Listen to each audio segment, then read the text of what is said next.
Good morning everyone. BEd paper है हमारा knowledge and curriculum. Today's we are going to start a new concept,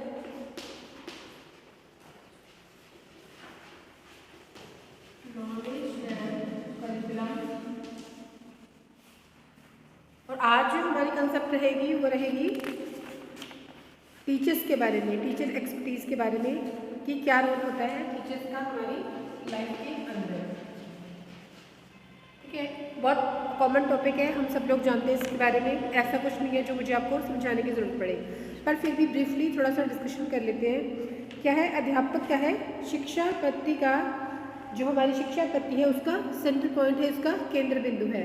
तो इसके लिए जो वेल्स है वो क्या कहते हैं कि इतिहास का वास्तविक निर्माता कौन है? अध्यापक होता है।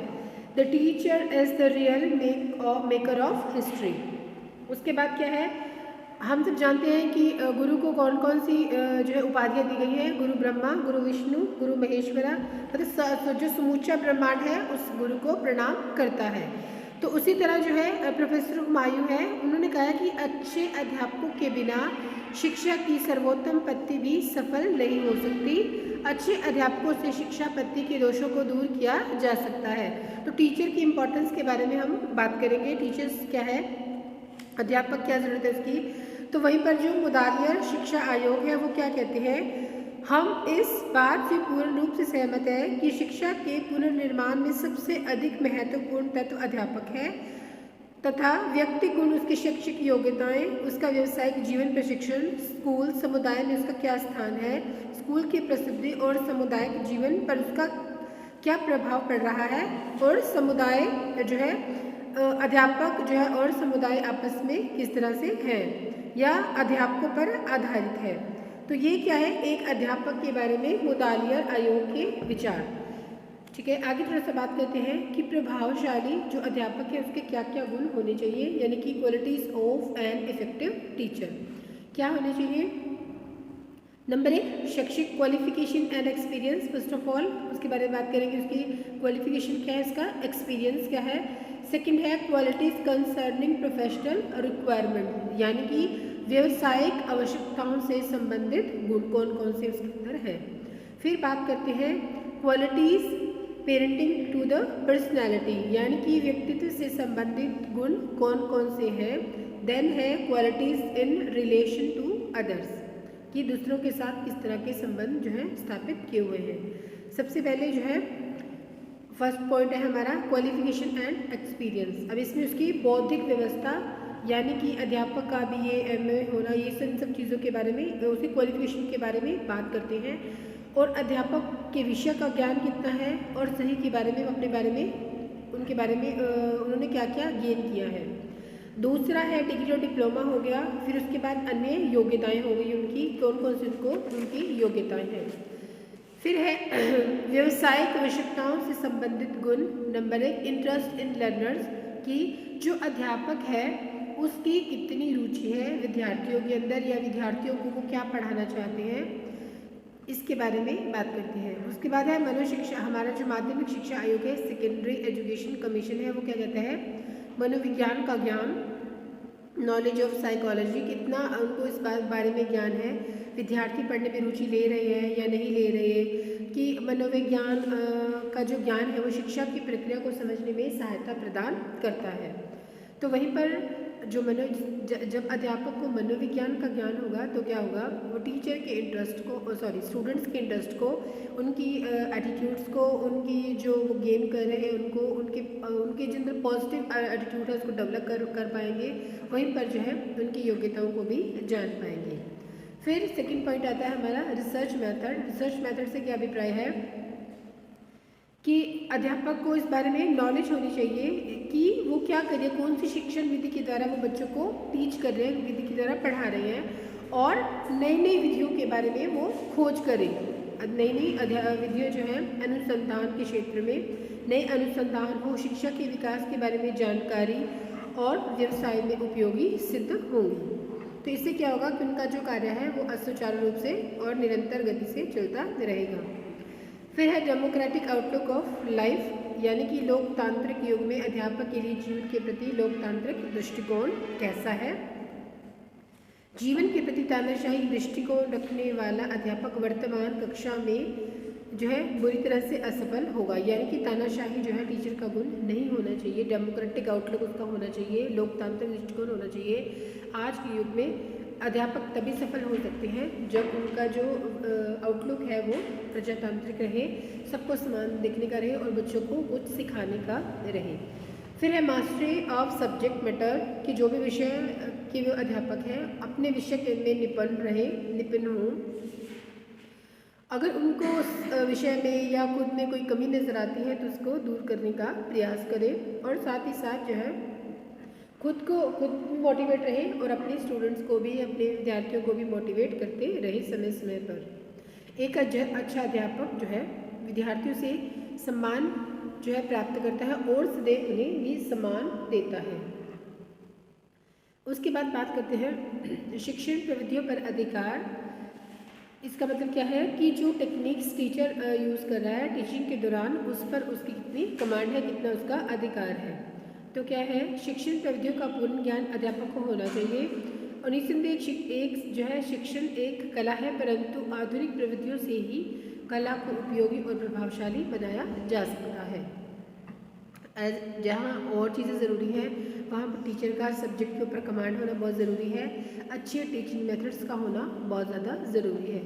फिर नेक्स्ट है इंटरेस्ट इन को करिकुलर एक्टिविटीज़। क्या है कि पाठ्यक्रम के दौरान जो बच्चों को पढ़ाया जा रहा है उस दौरान अध्यापक जो है जो जितनी भी करिकुलर एक्टिविटीज़ हैं, प्रवृत्तियाँ हैं, उन सब का उसको नॉलेज होनी चाहिए, उन सब के बारे में उसको खुद में इंटरेस्ट हो और बच्चों के अंदर इंटरेस्ट को जनरेट करे, जिससे कि क्या हो, बच्चों की जो ऑलराउंड डेवलपमेंट है उसके वो संभव हो सके। फिर है रेडी फॉर सेल्फ एनालिसिस। अब क्या है, आत्मविश्लेषण के लिए तैयार। एक अच्छा अध्यापक क्या करता है, खुद को सुधारने के लिए सदैव तत्पर रहता है। यानी कि टाइम टू टाइम हम नई नई चीज़ें सीखते हैं और अध्यापक क्या करेगा, अपनी कमियों को स्वीकारने में संकोच न करे और लगातार जो है नई नई चीज़ों को सीखते रहे। अध्यापक को आत्मविश्लेषण के लिए हमेशा तैयार रहना चाहिए, लगातार इस बारे में जो है उनको तैयार रहना चाहिए। और इस धरती पर कोई भी व्यक्ति अपने आप में पूर्ण नहीं है। इस प्रकार से इसी कंसेप्ट को रखते हुए नई नई चीज़ों का ज्ञान लेना अति आवश्यक हो जाता है। नेक्स्ट है हमारा पंक्चुअलिटी, यानी कि समय का पाबंद। अध्यापक का हमेशा बच्चों के साथ जो है रहना होता है, तो विद्यार्थी जो है अध्यापक की आदतों को जल्दी से अडॉप्ट कर लेते हैं, जल्दी से सीख लेते हैं। वहीं पर बच्चों में भी इस आदत का निर्माण वो कर पाएगा जब वो खुद पंक्चुअल होगा, जब वो खुद समय के पाबंद होंगे। अगर ऐसा नहीं है, अगर अध्यापक कक्षा में देर से आ रहे हैं तो बच्चे भी इस चीज़ को फॉलो करना शुरू कर देंगे। उसके बाद बात करते हैं बच्चों के respecting the individuality of child. बच्चे के व्यक्तित्व गुणों का सम्मान करने वाला हो, बच्चों के अंदर जो भी क्वालिटीज़ हैं जिस तरह भी हैं बच्चों को अप्रिशिएट करें, उनके गुणों को बढ़ाने में उनकी हेल्प करें, न कि नेगेटिव अप्रोच बच्चों के लिए रखी जाए। फिर है कोऑपरेटिव एटीट्यूड। अध्यापक का जो एटीट्यूड है वो कोऑपरेटिव रहे, पेरेंट्स के लिए भी, बच्चों के लिए भी और जो है विजिटर्स उनके लिए भी, ताकि जो संस्था है, अगर मुख्य अध्यापक है या अध्यापक है तो उनके जो बिहेवियर है वो जो है रिफ्लेक्ट करता है, सारे समाज को प्रदर्शित करता है कि वहाँ पर उनके स्कूल में किस प्रकार की शिक्षा दी जा रही है, कि क्या बच्चे जो है वो सब ग्रहण कर रहे हैं, उनके अच्छे जो है गुण हैं उनको अपना रहे हैं या नहीं। फिर फ्री टाइप ऑफ प्रेजुडाइसेस। अब अध्यापक है वो जितने भी संकीर्णता है, पक्षपात है, इनसे जो है मुक्त रहे। Then preparation for classroom teaching. बच्चों को अध्यापक जो है कक्षा की पूर्ण तैयारी के साथ प्रवेश करे, मतलब अपने जो भी उनको टीच करना है उसके बारे में वो परफेक्ट हो, उसका नॉलेज हो और पहले से उनका जो प्लान है वो बना हुआ हो।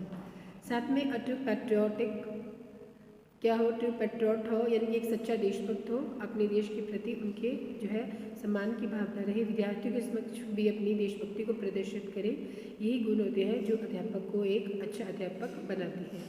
वहीं पर जो है क्वालिटीज़ ऑफ जो है पर्सनैलिटी से संबंधित कुछ उसके व्यक्तित्व की आकृति किस तरह की है, यानी कि पर्सनल अपीयरेंस किस प्रकार का है। फिर है साउंड माइंड, क्या उनका जो माइंड है वो साउंड है, मतलब कूल है, नेचर उनका किस तरह का है, स्वस्थ मन का स्वामी होना चाहिए। फिर है वॉइस है, प्रोनाउंसिएशन है, किस प्रकार का स्वर है, उच्चारण किस प्रकार से करते हैं। मैन ऑफ कैरेक्टर, कैरेक्टर जो है चरित्रवान होना चाहिए। क्वालिटीज़ ऑफ लीडरशिप और साथ में अ स्माइलिंग फेस। ठीक है, टीचर के अंदर ये इन सब गुणों का होना बहुत ज़्यादा ज़रूरी है। देन उसके बाद बात करते हैं रिलेशनशिप विद द प्यूपल्स। अब क्या है, विद्यार्थियों के साथ उनके किस प्रकार के संबंध हैं। Interest in the student welfare, बालकों के जो है रुचि ले उनके वेलफेयर के लिए, उनके कल्याण के लिए तैयार रहे। उनकी जो रुचियां हैं पढ़ाई में या क्रियाएं हैं या अन्य समस्याएं हैं उनसे जो है उनकी तरफ पूर्ण रूप से ध्यान दें। फिर है सिंपैथेटिक और अफेक्शनेट, सहानुभूति जो है रखें, बच्चों के लिए स्नेहमयी व्यवहार रखें, शारीरिक हो मानसिक हो उनकी आवश्यकताओं के प्रति सचेत रहें। फिर है सहज पहुँच हो, बच्चे का सम्मान करने वाले हो, respecting the child, then individual attention. फिर है फेयर डीलिंग, उत्तम व्यवहार करें और जो है एज अ गुड एग्जाम्पल और इंस्पायरिंग द स्टूडेंट। तो ये टीचर्स की क्वालिटीज़ हैं कि वो बच्चों को टाइम टू टाइम इंस्पायर करते रहें। ठीक है, देन उनके बाद देखते हैं उनके जो हाई अथॉरिटीज़ है उनके साथ अच्छे रिलेशनशिप हो, यानी कि उच्च अधिकारियों के साथ अच्छे संबंध रहे। फिर है अभिभावकों के साथ संबंध, पेरेंट्स टीचर इनके बीच में भी अच्छे रिलेशनशिप होने चाहिए। Organising PTM, time to time जो है पेरेंट्स टीचर एसोसिएशन या मीटिंग्स हैं उनको ऑर्गेनाइज करते रहे और बच्चों के विषय में जानकारी उनके माता पिता को मिलती रहे। और रिलेशनशिप विद कम्युनिटी, आपातकालीन स्थिति में समाज सेवा करें, मेलों और त्योहारों में समाज की सेवा करें, सफाई की तरफ ध्यान दें, प्रौढ़ शिक्षा कार्यक्रमों को जो है संगठित करें और इस प्रकार से जो है अपना जो है योगदान देते रहे। विद्यार्थियों के अच्छे भविष्य के लिए, सफल भविष्य के लिए अपना योगदान अध्यापक से निरंतर देते रहे। ठीक है, ये क्वालिटीज़ है एक गुड टीचर्स की, कि टीचर्स किस प्रकार के होने चाहिए, उसकी फिजिकल क्वालिटीज़ जो है और किस तरह से कोऑपरेट करे बच्चों के साथ। ये था हमारा आज का कंसेप्ट। होपफुली वैसे भी इंटरेस्टिंग कंसेप्ट है, आप लोग ऑलरेडी इस बारे में जानते हैं, तो अपने अपने विचार अच्छे से इस बारे में लिख सकते हैं।